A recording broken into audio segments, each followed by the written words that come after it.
Hello everybody! I am Jmulls of Jmulls Gaming, and it's time to have some fun. We did this in Xenoblade, it's time to do this for Final Fantasy XIV. Dawntrail has been rather controversial, however, there's a bunch of nice little tidbits about where the story can go from here. So here's the challenge. I called on you, yes you, the community, to give me your wildest, wackiest Final Fantasy XIV theories. I'll react to them, but I also have to try and defend them no matter how wacky, insane, or unrealistic they may actually be. And when I say you all delivered with the theories, oh my god, you came calling and you called collect. So let's begin with one of my favorite characters in all of Final Fantasy XIV that I will defend to the death. Zenos, yea Galvis. At Thrawn, posed to me that Zenos is this universe's manifestation of chaos. He's nowhere near done, and he will continue to be the only entity to consistently match the Warrior of Light at full power. Please God, let this be true, I need more of Zenos. Square Enix has already established an underworld a la the Ethereal Sea, and if he didn't outright survive, we never saw a body. True, he's plotting to make his return from there. I'll also point out that the artwork for him in the very last fight is very reminiscent of Chaos from Final Fantasy Dissidia, which forever after this point I will call Final Fantasy Quesadilla, especially if you look at his arm. Even if the direct connection to Chaos doesn't pan out, I believe he'll be back to at least continue his role as the archetypal rival character to the Warrior of Light. Now, some people say that Zenos should have stayed dead in Stormblood. I spit in their eye and say, nay,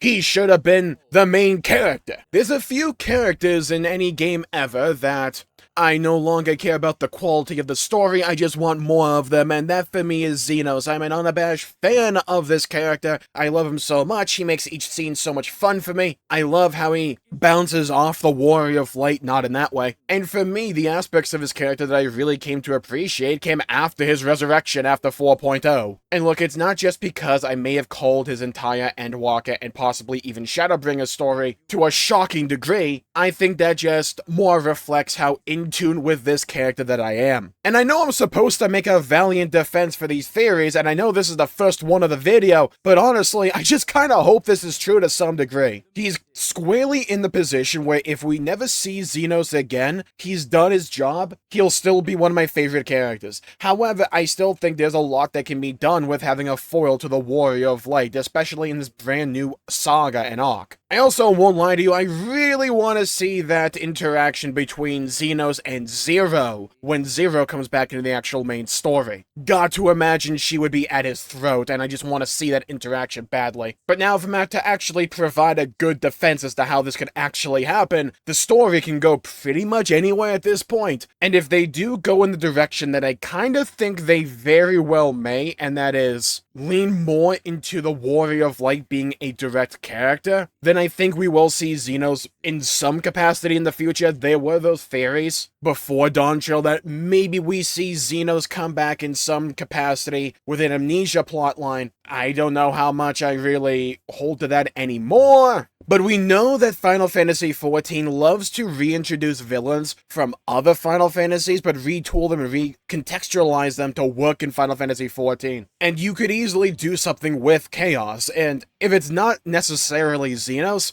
they could take the form of Zenos, because of our deep connection with that character as the Warrior of Light. There's a lot of ways you can expand on the story of Zenos, even if you don't necessarily bring him back this time, but this will kind of lead into a later theory later in this video. Depending upon just how powerful they want to make the Warrior of Light, there's a possibility we could use them as, say, like maybe, I'm just saying, maybe a summon in a raid setting or something like that. Like how we summon allies for trials and raids. With the Azem crystal, we could possibly use that to summon like a manifestation of Zenos. That's just fanfic, let's be fair here. But look, you get a good reaction out of me. I'm just saying.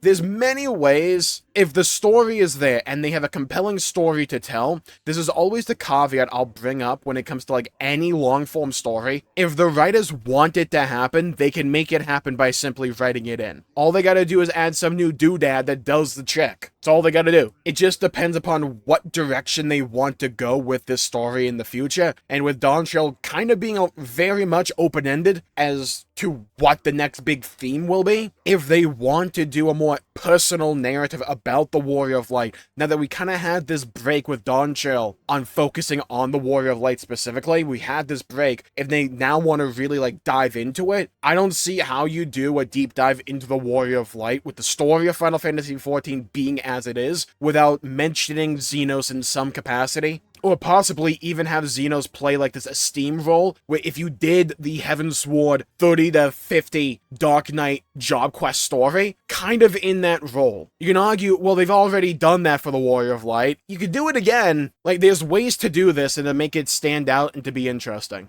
Going off of that similar line of thinking to what I just talked about, let's go to Ryoko Freak's theory here, because I think it's really interesting, and also, of all these theories, probably the most plausible to actually happen. My theory is that Azem's crystal is hiding more power than just being able to summon the stars to your side, and maybe the key traveling between shards as well. A very late cutscene in Dawntrail might be hinting at that too, but it's a theory I've had since we got into Shadowbringers. The fact they didn't write that Azem crystal out of the story, to me, tells me that they want to use it in the future. And I don't think the reason they kept it in was simply so they had an excuse for us to bring in 7 party members at a moment's notice. I don't think it's serving just to be that plot device. I know Jesse Cox has talked about this for a long time at this point, that this new narrative arc is going to be kind of like Azem's journey and us following in his footsteps. And as much as I want to come up with my own theory, I do kind of agree with him here. I feel as if that's like the next logical giant theme for the Warrior of Light going into the future, especially after Emmett Silk's monologue at the end of Endwalker.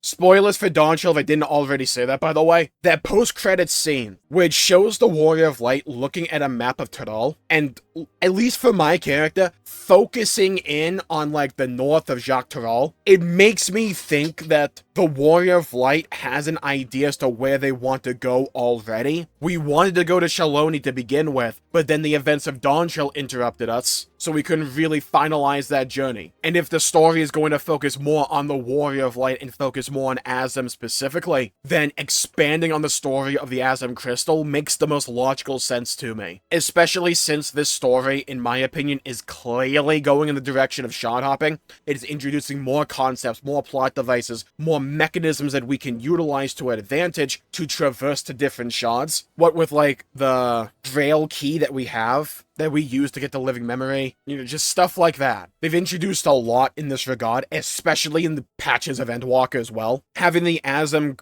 crystal play some kind of role in helping us to traverse to these different shards, since Azem was known to be a wanderer, he's known to be this journeyman. Having that be kind of the trick for his crystal makes a lot of sense to me. Now let's go into one that could be a bit controversial to some people. The Duck is Ronin posits.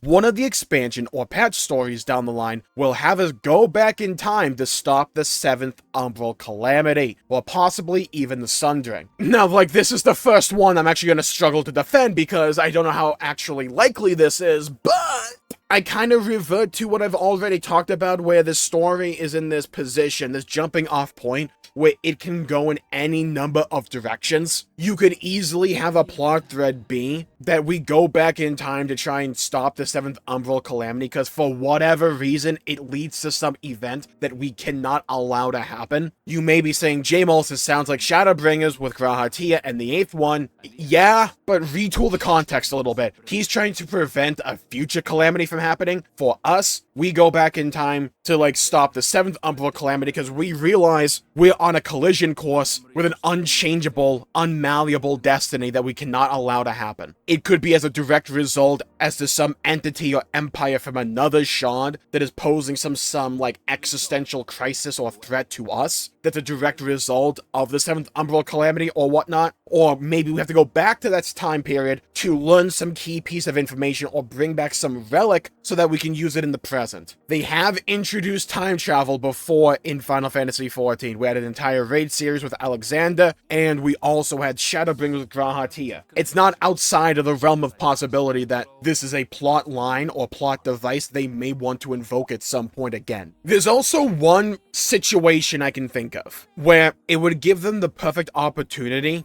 to do this, and that is if they ever want to just start again, if they ever want to do another A Realm Reborn, and they just say, you know what, the back end to this game, it's too borked, we can't work with this, it's far too limiting, and at this point we just have to completely overhaul everything and essentially start from scratch again, they could do a big plot line for like the final story of this version of Final Fantasy XIV to be what I was just talking about. We have this giant overarching crisis that we cannot allow to happen that's a direct result from the 7th Umbral Calamity, and because that was allowed to happen, no matter what we do, all roads lead to the Reaper, pretty much. The final story could be us going back in time to stop that from ever happening, and kind of sealing Final Fantasy XIV in this version off in its own little time bubble, and then the next game starts in this what-if scenario, hey, we managed to avert this, now what? I could kind of see them maybe going that route. The issue you would run into, obviously, is do you just want to write off everything that happened in Final Fantasy XIV as just this, yeah, but that would never happen, right? And then we all woke up. The end. Do you really want that to be the ending of this game? Probably not, but there's probably a way you could nuance this or write it in such a way to make it land impactfully. It could be cool. Look, I'm working my best here to try and defend these. Look, I'm gonna be honest with you. I'm trying my best here. Cut me some slack.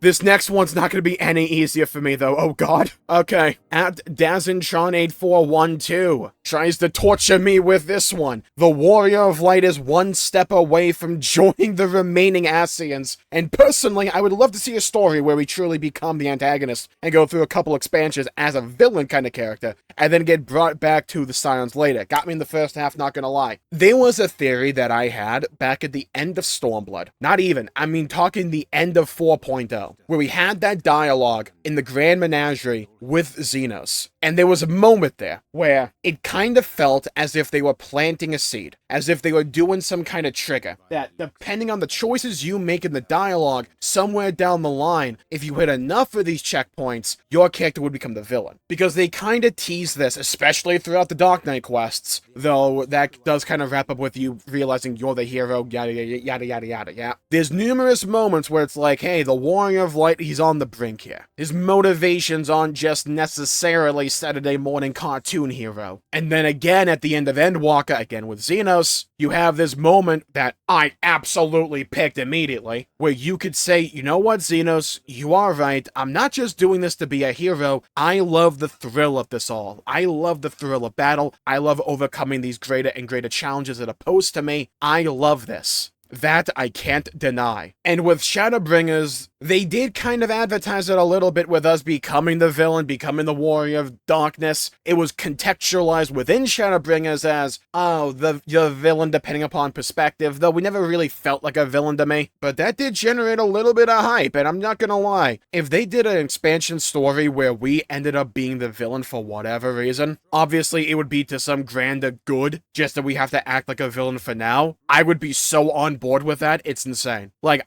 frame 1, I'm playing the day before the servers even go live somehow. Especially if we actually end up having to fight the Scions to some capacity, or they try and save us and then break us out of a funk or whatever, like, My Chemical Romance phase we're in. I'm just saying, that would be really cool. Especially in a story where you deep dive the story of Azem specifically, who's still this giant question mark in the Final Fantasy XIV story for the most part. And if we as the Warrior of Light try and learn more about our unsundered self, you could easily have an arc where we kind of lean into that a bit too much. Even if it just ends up with us foregoing our hero responsibilities and all that in service of trying to find more answers and stuff like that. That could be really cool to me. Now for the biggest true to ever true or true, we have Sniper King-O bringing to the table the arena.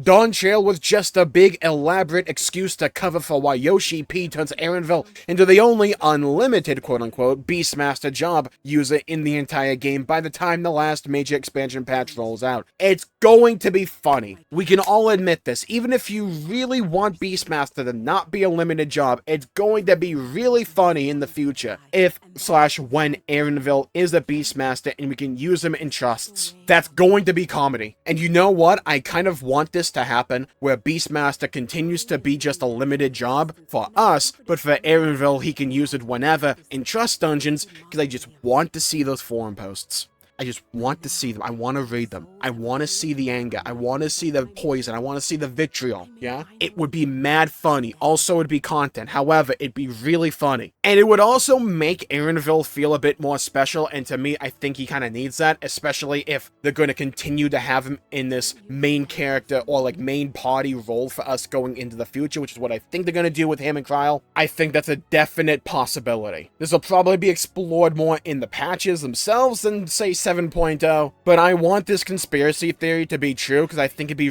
really funny more than anything. And you know what? We need a good laugh. Okay, I actually had a couple people bring up Tataru being a villain, so let's just address both of them right now. You have the delivery Moogle saying Tataru is the true villain of Final Fantasy XIV. She was just biding her time, building up her finances, pretending to be a bookkeeper and ally for the last 5 years, and building her army. And now that the Ascians have been dealt with and Hydaelyn and Zoraal Ja have bit the dust, she can finally show her true form and bring about total destruction and darkness to the source in all its shards. And I imagine they're not referring to the darkness from Konosuba. And we also have the Wicked Wizard of Oz 1 saying the next Beast Tribe quest will be the Mammoths of the Island Sanctuary. Who remembers that one? Unionizing against Tataru, who has turned their eyes to the cerulean deposits of the New World and the great bounties they hold. Will the Warrior of Light and the Mammoths have the smarts and fortitude to defeat their most dangerous enemy yet? Yeah, we go full Bioshock Infinite with this. Look, I'm just saying, if we're going to go with this storyline, Square Enix needs to license the song Hell March from Command & Conquer. Needs to happen. If we're going to have a revolution against Tataru, we need to lean into this, because it could be really funny. I'm just saying, they did Tataru's Grand Adventure questline in Endwalker. They could be setting up for this. Like, imagine how big of a twist it would be if 8.0 rolls around, or 9.0, or whatever, maybe even one of the patch stories, and all of a sudden the patch notes on the live stream, Yoshi P clues us in that we need to have completed Tataru's questline. We need to have done the Island Sanctuary. The entire community will be blown aback. What? We actually have to do this content in my video game?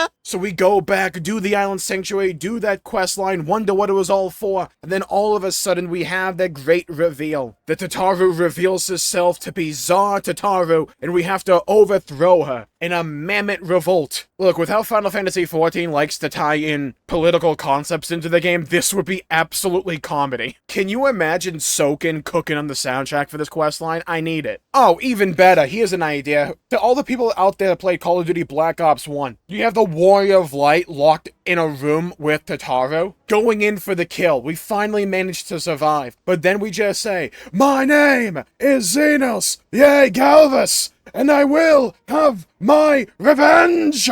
Look, Square Enix, hit me up. We can cook something together. Just saying, you know? This is a working, and I mean working for the people, for the mammoths, solution to this problem, yeah? We lead a grassroots mammoth rebellion against the bourgeoisie Tataru. Banners and hammers and sickles are flying, oh my. It be comedy, I'm telling you. Now we have Cosmic_Wolf0586. Bringing one that would be very interesting if they could pull this off correctly. Because I have a feeling this would piss people off. And I mean a lot. But it's an interesting idea. Hydaelyn is the true main villain and plays a role similar to Bahamut in Final Fantasy XV, but using the Warrior of Light instead of the Chosen King. Pretty dumb, I know. Now, they may say this is dumb. I say this is genius. For those who don't know, I'm a big fan of Final Fantasy XV. It was my first Final Fantasy game. And learning that the true ending never actually made it into the game as DLC broke my heart a little bit. Now,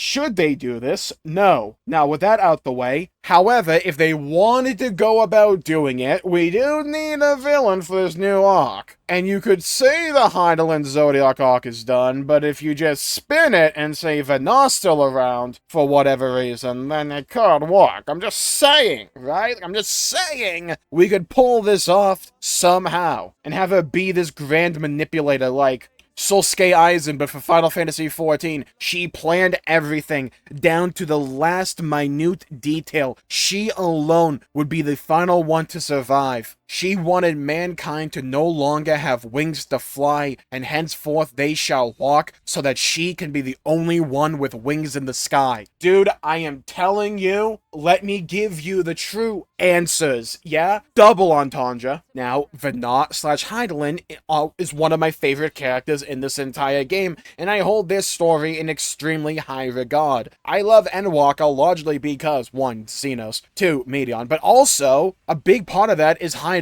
and Venar, and the whole way that story twisted and turned where we didn't know who to believe and who to trust for the longest time, and then we learn, hey, she never stopped believing in us. And that's a story that hits really hard, you know? But if you want to go really dark, and I say, if you're going to go with this story, you can't just have it be, it was I, Batman, all along! It was me, Austin! It was me all along! You can't do that. You have to go extremely dark and macabre with this. You tease it a little bit here and there, and you build up to this eventual reveal, and you have us lose our compatriots, you have us lose the scions, slowly, not all at once, but slowly. Big event where we lose a lot of people. Another tragedy here, another one over there. And then all of a sudden we realize at the top of the pyramid lies Venar, lies Hydaelyn. And all this time, ever since the days of A Realm Reborn, we had been walking to a tune the entire time, dancing like an all-too-eager puppet on her strings. She couldn't overtake Medion. None of the other ancients could. She had to bide her time, hide away, appear to be the good guy, and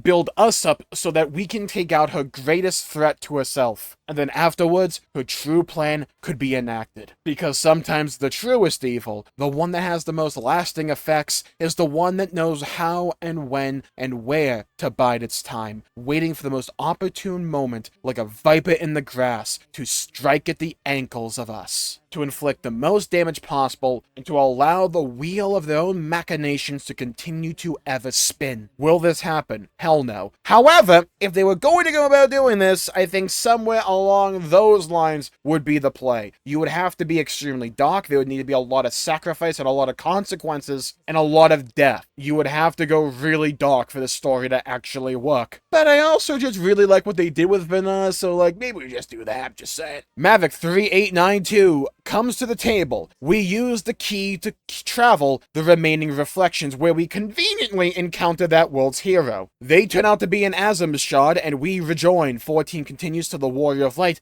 is the first and only fully rejoined being. The end of Final Fantasy XIV is a fully rejoined Azem Warrior of Light, heading off into the sunset for more adventures, and to the next Final Fantasy MMO, which takes place thousands of years later, where a new character explores the legendary Warrior of Light, their parent. We already talked about one possible way you could end Final Fantasy XIV to transition to the next MMO. This is absolutely another one you could do. Because if those theories that the next big narrative arc is going to be about us following in Azem's footsteps and learning more about him as a character, we know we are not a fully rejoined being, but if you need some kind of doodad to guide us for the next 10 years, having us go chase after the shards of Azem, and for whatever reason rejoin with them, that's a good plot device that they very well may explore, and we may have already met one with Zero. Think of it. Why would Zenos target her specifically? Even if he didn't realize it, maybe somewhere deep inside, he sensed a remnant, something similar to our ether within her, and chose to twist and transform Zero into his void scent. Some weird calling that called him to Zero. Maybe they could go this way. Maybe that's why they developed Zero all this time. Maybe that's why they're setting